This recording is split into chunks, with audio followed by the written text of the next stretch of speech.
Eriike Odeola, the only daughter of a wealthy Lagos politician, dazzled at every event she graced. Beautiful, intelligent, and outspoken, she was every man's fantasy and every woman's envy. But Eriike carried a wound she told no one about. Years ago, her first love was ripped from her by her family, and her heart had since grown thorned walls. On her 28th birthday, she was forced to attend her father's charity gala in Ibadan, a celebration she hated. There, as thunder rolled outside and high-life music played softly in the hall, she slipped out into the garden to escape. That's when she heard the gentle hum of a man's voice singing an old Yoruba folk song beneath a mango tree, a sound that pulled something long forgotten from her soul. She turned and saw him, Tajudeen, the village boy turned mystery man, whom she hadn't seen in 10 years. Eriike could barely breathe. 10 years ago, Tajudeen had been a humble orphan living behind her father's estate. A boy who read her poetry in the cornfields and held her hand when her mother died.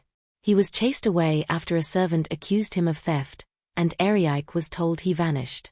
Now here he was, tall, broad-shouldered, dressed simply in a white linen shirt, barefoot under the rain. Tajudeen looked at her like he had seen her in his dreams every night since.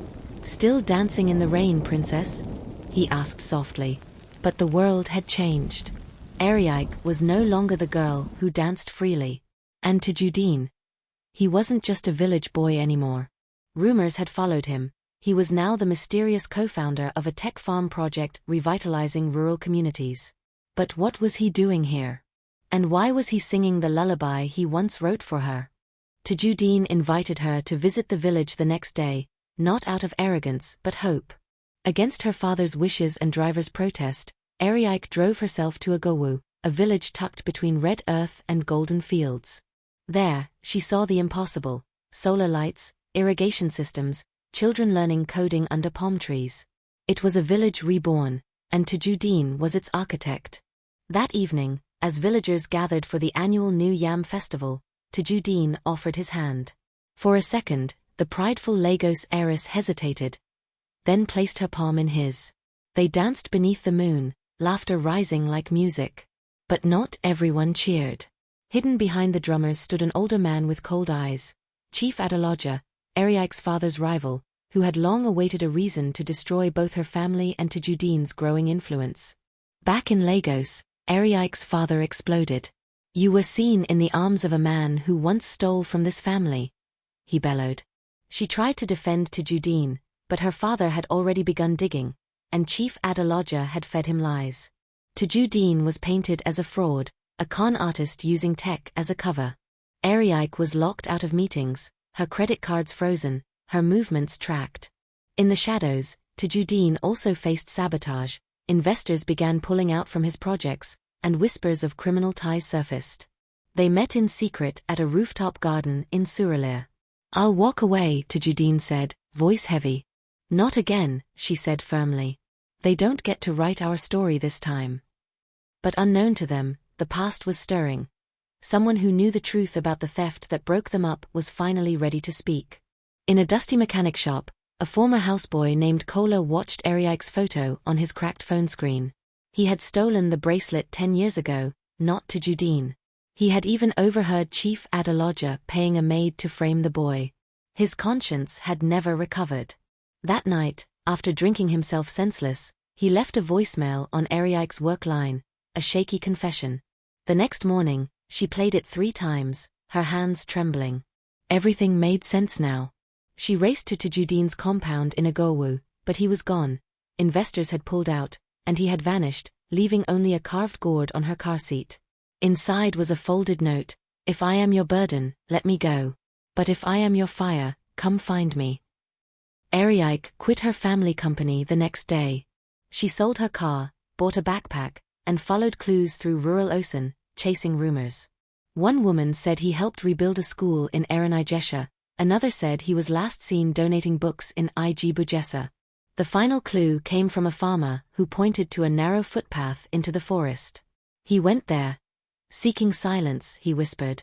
Eriike trekked into the woods, rain falling hard, shoes ruined, heart burning. After hours, she reached a waterfall clearing where a small bamboo hut stood.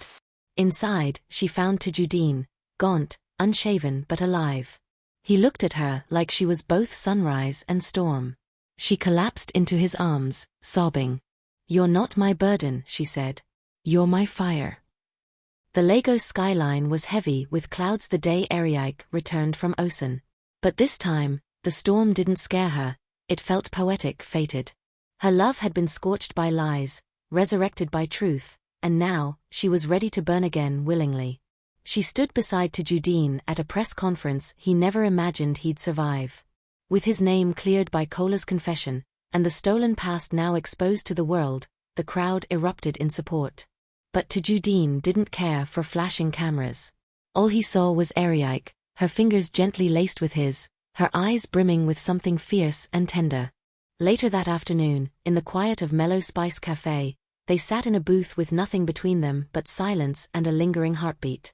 "I don't want a big proposal," she said, tracing her thumb along his palm.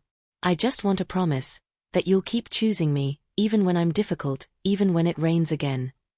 Tajudeen smiled softly. "Do you remember the first time we danced? You wore a yellow wrapper, and I was too shy to look you in the eyes. You stepped on my toes. You forgave me anyway." Their laughter faded into stillness. He reached into his pocket, not for a ring, but for a clay bracelet, hand-carved with their initials in Yoruba symbols. He tied it slowly around her wrist, fingers trembling. "I can't offer diamonds, Eriike. But I'll build you a home with my hands. A life with my sweat. A love with no conditions." She leaned across the table and kissed him, slow, aching, deep, the kind that tastes like relief after years of starvation. Outside, the clouds finally gave in. Rain danced gently on the windows, and for the second time in their lives, so did they. No ballroom, no music, just the rhythm of two souls in sync. The wedding was unlike anything Lagos high society had seen. It wasn't televised. There were no embroidered invites, no 7-tier cakes. Instead, it took place beneath the mango tree in Agowu, where it had all begun. Eriike walked barefoot, wrapped in ivory lace sewn by village women, her hair threaded with cowries and wild jasmine. Her eyes never left Tajudeen's. He stood in a navy agbada, hand-woven by his own apprentices, pride and wonder dancing in his smile. The moment she reached him, the drumming slowed. He took her hands, worn but soft, and placed them over his heart. "Today," he said, voice shaking, "I marry the woman who taught me that rain doesn't always mean drowning. Sometimes it means revival." "And I," she whispered, "marry the man who reminded me that power isn't in money or name, but in choosing love every day." Their vows weren't scripted. They were lived. Felt. Surrendered. As the village children threw petals, and drums echoed into dusk, they sealed their promises not with just a kiss, but a dance. Slow. Intimate. His palm on her back. Her head against his chest. Feet brushing over the red earth where they had once hidden stolen glances. This time, they didn't care who watched. Later, under the stars, they lay on a straw mat outside the hut they would spend their first night in. She traced the constellation of scars on his hand. He kissed the tear that escaped her eye. "We made it," she whispered. "No," he said, pulling her close. "We're just beginning." As sleep took them, the stars blinked over Agoawu. The rains had danced. The soil had opened.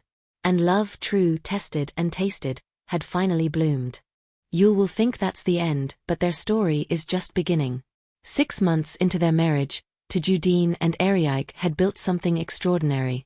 Fire from the soil had expanded across southwest Nigeria. Their love was no longer whispered in mango groves but carried across newspapers, classrooms, and the hearts of rural youth. Yet even the strongest roots can quake when the earth below shifts. One dusty morning, Eriike found a weathered envelope at the post office addressed in bold, familiar handwriting, to Eriike Adila Tajudeen. Private and urgent. There was no return address, only one word scrawled on the back, "I can." She opened it in the car. A single sheet, yellowing at the edges, fluttered in her hands. Her eyes scanned the first line. "You deserve the truth, before it finds you another way." She read it again. And again. Her mouth dried. Her heartbeat crashed like waves. She didn't speak a word to Tajudeen that night, not during dinner, not even when he ran his fingers through her braids while she read by candlelight. The next morning, she drove to Aiken alone. There, in a small compound with peeling paint and overgrown hibiscus, she met a woman in her 50s with the same high cheekbones as Tajudeen, and eyes that mirrored her own. "I'm Alhaja Munaira Ajayi," the woman said slowly. "I'm your mother-in-law." Ariake blinked. "That's impossible." Tajudeen said he had no family left. The woman's face twisted. "Because I begged him to forget me. I worked for your father, Ariake. I was his mistress. Long before your mother knew." The air turned still. Ariake backed up, confused. "No," she whispered. "No. You mean..." "Yes." Munaira swallowed hard. "Tajudeen is your half-brother." Silence. Ariake's world spun. A love reborn in the rain now stood at the edge of collapse. What had started as destiny now trembled under bloodlines. Her hands shook violently. Her heart, the one she had finally opened, shattered mid-beat. Back in Agowu, Tajudeen sat on their porch waiting. When he saw her return, he smiled. Until he saw her tears. She stepped out slowly, the letter in her hand. Her voice trembled like the wind before a storm. "Tajudeen, who is Alhaja Munaira Ajayi?" And everything fell apart. Tajudeen's smile faded the moment her question left her lips. He rose slowly from the porch bench, eyes locked on hers. "Where did you hear that name?" he asked, voice low, almost inaudible. Ariake held up the letter, her hands trembling. "She says she's your mother. And my father's mistress." Tajudeen's breath caught. "No. No. That's not true." "She says you're my brother Taju," she screamed, voice breaking. "That everything we've built is a lie." Tajudeen stared at her, frozen. Then he turned, storming inside the house, returning moments later with an old, locked box. Ariake had never seen it before. He dropped it on the table and forced it open, revealing letters, certificates, a child's bracelet, and an old photograph. In the photo, a boy no older than 8, standing beside a teenage girl in a maid's uniform. His mother. But the man next to her was not Ariake's father.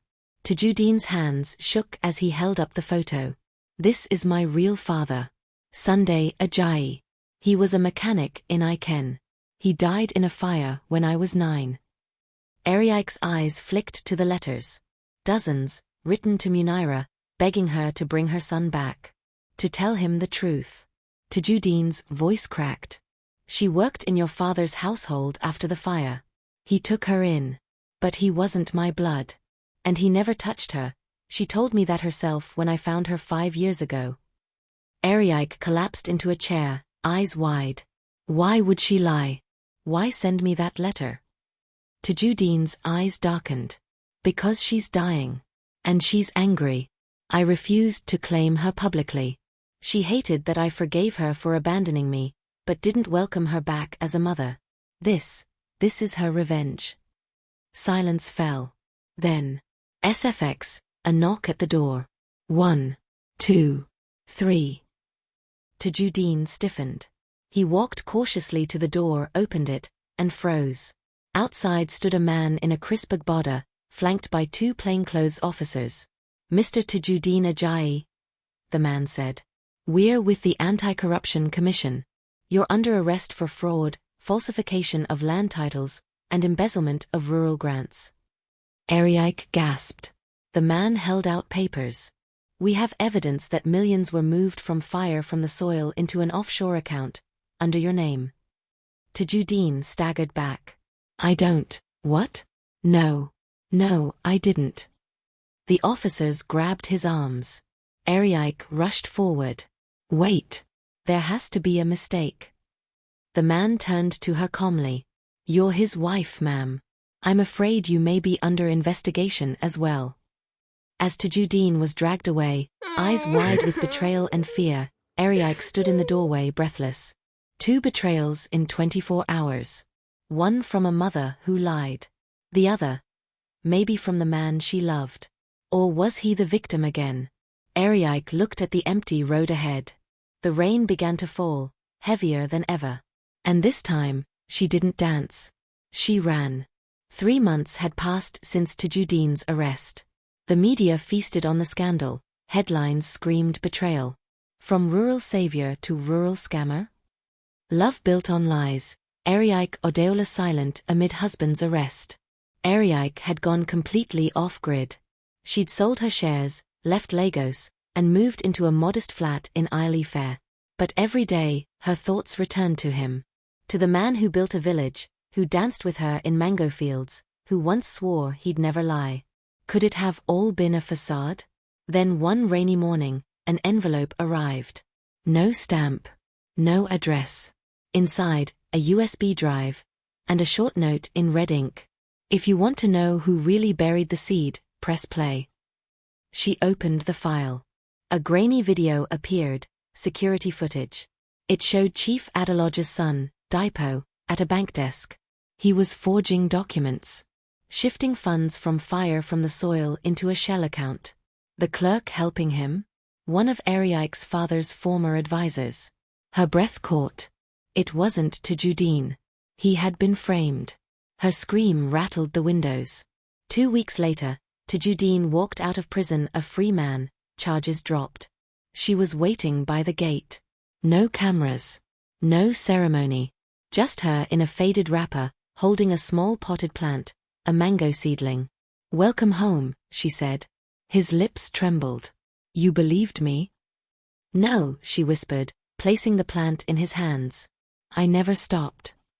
Tajuddin wept then, not because of the prison, or the betrayal, or the pain. But because she had stayed. Again. Together, they returned to Agoawu. This time, not as symbols. Not as founders. But as survivors. They planted the mango seedling by the hut. Rain fell softly on their shoulders as they worked in silence, fingers digging into wet soil. It was the 3rd time it rained for them. But this time, it wasn't about dancing. It was about planting something that would outlive the lies. And when the tree grew, so did their love. Not perfect, but permanent.